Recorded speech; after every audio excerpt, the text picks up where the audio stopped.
This is with the water restrictor in on probably the strongest setting for this shower head. You know, to push the water out. You see how weak it is. It doesn't even have that strong sound coming. Now this is without the water restrictor inside the shower head. You hear the difference, you can see the difference, a lot stronger. So all those that said no water pressure, make sure you take your water restrictor out first. This video is for everyone that keeps installing these incorrectly. This is the wall bracket. This part of the hose connects to the bottom. This part of the hose connects to the shower head, which sits in the cradle of the bracket correctly. This part does not sit in the cradle correctly.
So this is how it's supposed to look. People were putting the knob on this part, and that's why it was not fitting. So now you can see where the red tag is. That's where it goes. And that's how it fits. And it fits nice and snug. Installed it. This is really cool. This is metal. And it only took me about 20 minutes.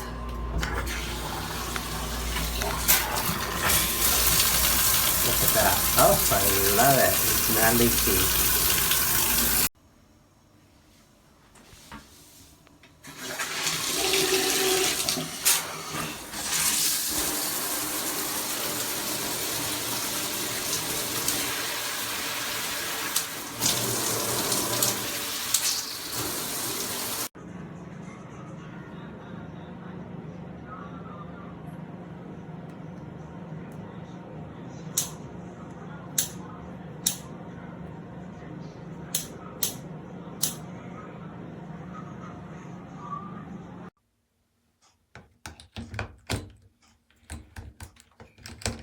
Not fit, and it falls and it makes a horrible noise.